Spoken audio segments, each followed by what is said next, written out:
Expedition Everest opened in 2006 at Disney's Animal Kingdom in Walt Disney World.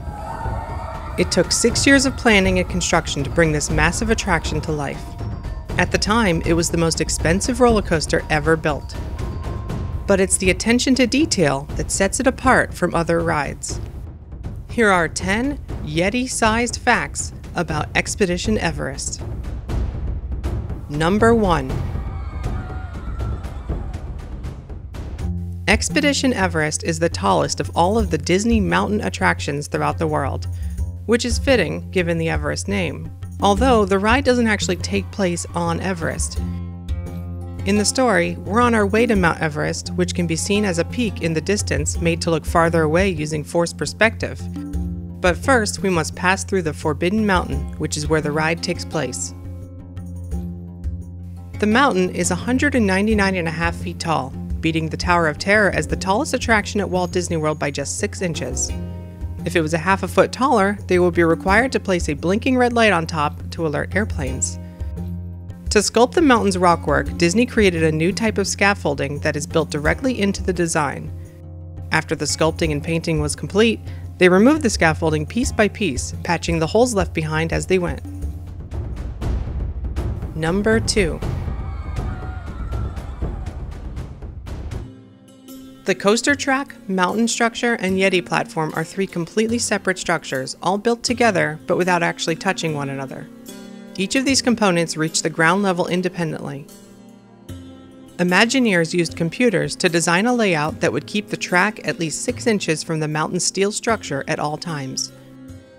This would prevent the vibrating coaster track and supports from tearing the mountain's intricate theming apart over time. More than 3,000 sections of rebar grids called chips were created and installed along the outside of the mountain to give it its shape. Like puzzle pieces, they were designed to fit together, welded onto the structure, and then covered in nearly 32,000 bags of cement. Number 3.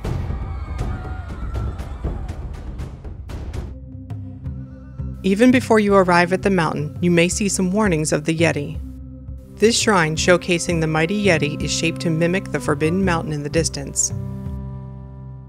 The ride's entrance shows not only the sign for your expedition, but also warnings of the danger ahead. Throughout the queue, you encounter statues and wooden carvings of the mythological beast, many carved by artists in Kathmandu, and then aged by Imagineers to look 100 years old. Before boarding the train, you're treated to one last warning in the Yeti Museum, showcasing a terrifying photo and what remains of a camp that was ransacked by something. And as your train climbs the lift, you get one last glimpse at a piece of art depicting the protector of the Forbidden Mountain. Number 4. As you enter the queue, you pass through different areas like the ticketing office and supplies shop. Here you are the star of the story, and you're preparing for your expedition. Many guests take part in the story by giving their own offerings of coins to the many shrines throughout the queue. This was not something Imagineers expected to happen, but it's nice to know that all the money collected is donated to animal conservation efforts around the world. To further immerse you in the story, anyone wearing magic bands may find their names incorporated in advertisements on the walls before arriving at the load station. Number 5. To create a realistic-looking village, Imagineers traveled to Nepal to learn about the local culture and architectural styles. They saw shopkeepers that lived above their stores and recreated it in the queue. Thousands of the objects and pieces of decor in the queue were acquired in Nepal, including this unique old ladder and kitchen equipment. Many of the photos you see hanging in the queue were taken by Imagineers of real people they encountered while researching for Animal Kingdom. The backstory for the attraction is that the expedition offices are set in an old tea plantation. The train was originally used to bring tea to the village, but now it's used to bring trekkers to the mountain. The shelves holding food supplies in the queue are actually tea drying cabinets, and if you look closely, you may even spot some Yet tea among the dry goods. Number 6. The coaster train is themed to look like an old rusty cast iron steam train.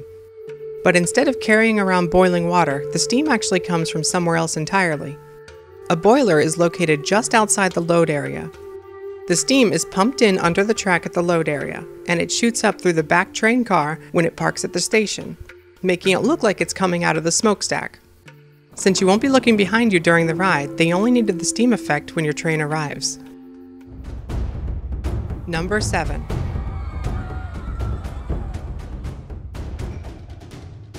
Expedition Everest is the first Disney coaster to go both forwards and backwards. The Indiana Jones coaster at Disneyland Paris was the first to go backwards, when it was updated in 2000 as a reversed version of the ride. By 2004, that ride was set back to a forward-moving coaster, but Everest was the first to incorporate both directions in one attraction. To accomplish this, there are 2 track switches on the ride, each weighing 200,000 pounds apiece. They were designed to quickly rotate, switching the track's direction in under 6 seconds. Number 8. The Yeti was the largest and most complex animatronic figure Disney had ever built. He is 25 feet tall, weighs around 4 tons, and was created to dart forward with more power than a jet engine. His movement is controlled by 19 actuators that were meant to work together to create fluid, lifelike motion.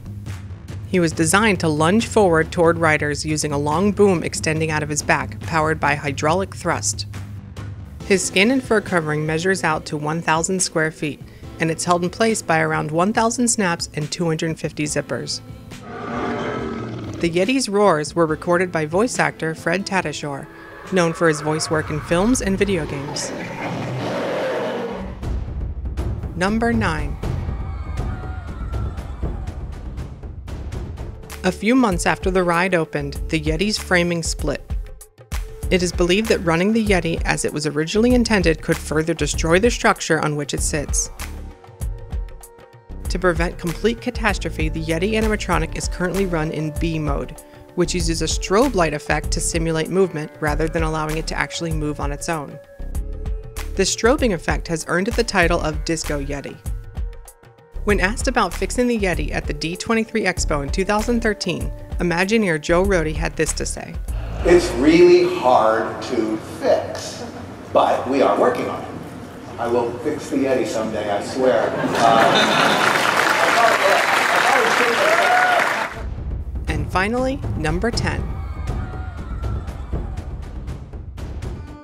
When Animal Kingdom opened in 1998, the park's dedication included the phrase, "Welcome to a kingdom of animals, real, ancient, and imagined." The new park was filled with real animals, and Dinoland USA took care of the ancient. But there was not yet anything based on the imagined.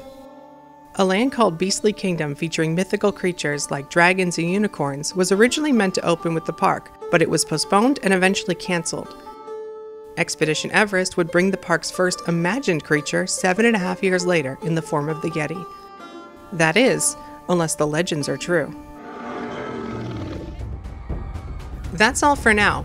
Be sure to check out the other Animal Kingdom videos this month as we're celebrating the park's 20th anniversary. And let me know in the comments what rides and attractions you want me to talk about next. Thanks for watching. See you next time.